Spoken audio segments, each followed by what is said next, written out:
Galera, então vamos lá para a intervenção de terceiros. Em intervenção de terceiros a gente vai apresentar exatamente quais foram as principais alterações. Nós não vamos exaurir, é claro, o conhecimento aqui em relação à intervenção de terceiros que foi tratado então no novo CPC.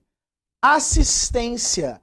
A assistência, portanto, é o único meio, vamos só regularizar aqui a nossa caneta mágica, a assistência é a única espécie de intervenção de terceiros, típica, portanto, prevista no próprio ordenamento jurídico, admitida em qualquer tipo de processo e fase processual. Portanto, essa intervenção de terceiro, a própria assistência, ela vai poder ser admitida em qualquer fase e em qualquer procedimento. O artigo 119 do novo CPC, ele repete a regulamentação prevista lá no artigo 50 do CPC de 73. O artigo 120, com a inovação no procedimento, repete o artigo 51 do CPC de 73. Da decisão que julga o pedido de intervenção, cabe agravo de instrumento nos termos do artigo 1015, inciso 9. O assistente não defende direito próprio na demanda, mas apenas auxilia o assistido em razão de ter interesse jurídico na causa. Portanto, de fato, ele vai exercer uma função de assistência mesmo. Ele não está pleiteando a tutela de um direito próprio, ele só vem auxiliar o terceiro exatamente porque aquela decisão, aquela relação jurídica pode gerar efeitos no seu próprio patrimônio. Oposição, aqui nós temos uma alteração extremamente interessante. A oposição ela deixa de ser uma forma de intervenção de terceiro e ela passa a ser reconhecida no novo Código de Processo Civil como uma ação autônoma. A oposição, portanto, ela não consta mais lá no rol de intervenção de terceiros no novo CPC, mas ele foi incluído então agora como ação de conhecimento de procedimento especial lá nos artigos 682, 684 e 686. Com as mesmas previsões, mudou-se apenas a natureza jurídica, mantendo-se praticamente o mesmo procedimento ditados lá pelo artigo 86, 58 e 61 do CPC de 73. Mantém-se a natureza em relação à própria estrutura da oposição, entretanto agora ela será um procedimento especial.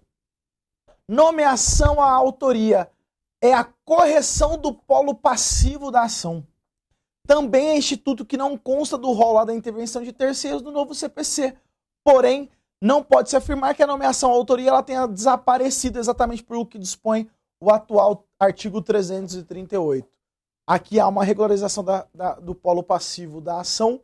Isso tem previsão no artigo 338, embora não conste lá do rol de intervenção de terceiros, é necessário então reconhecer a própria nomeação à autoria como manutenção então de uma intervenção de terceiros.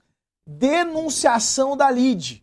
Acertadamente, o artigo 125 afasta a obrigatoriedade da denunciação da lide prevista lá no artigo 70 do CPC de 73, tornando-a facultativa.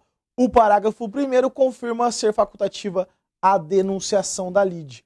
O artigo 74 do CPC de 73 previa a possibilidade da denunciação pelo autor aditar a própria inicial já apresentada, posto que assume então aqui a qualidade de litisconsorte.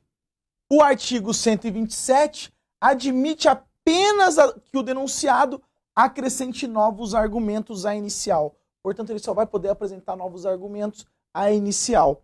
Feita a denunciação pelo réu, o denunciado pode adotar uma das atitudes previstas lá no artigo 128. Depois, então, dê uma lida no artigo 128, que vai determinar exatamente quais são as atitudes que podem o denunciado apresentar em relação quando ele vem atuar no processo. Chamamento ao processo. As hipóteses de cabimento do chamamento ao processo são mantidas lá no artigo 130, havendo apenas a substituição do termo devedor pelo termo afiançado. Ok? Artigo 130, inciso 1º. E a figura do amicus curiae.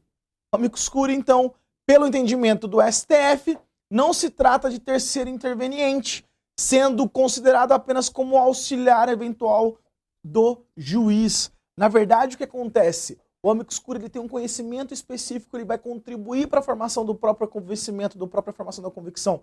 do magistrado.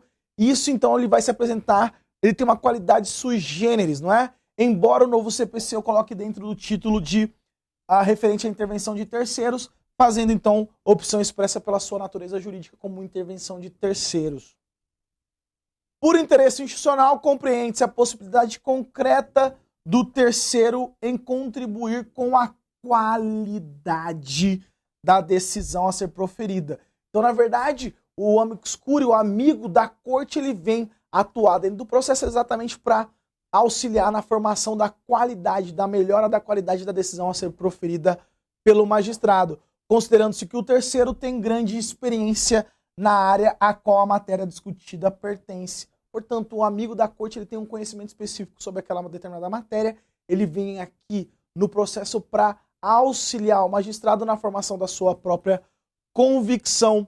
O amicus curiae não tem legitimidade recursal, tem duas exceções. Por exemplo, o amicus curiae ele pode entrar com embargos de declaração para tentar esclarecer alguma lacuna, alguma obscuridade que tenha permanecido na decisão. A decisão que admite ou nega a sua intervenção é irrecorrível conforme se verifica do disposto do artigo 138. Portanto, não se pode questionar a decisão que reconhece a possibilidade do amicus curiae atuar no processo. Linhas gerais, esses são os pontos que devem ser observados em relação à intervenção de terceiros, ok? Uma rápida pausa, voltamos daqui a pouco para dar continuidade ao nosso desenvolvimento em relação ao novo Código de Processo Civil. Até logo mais, meus amigos!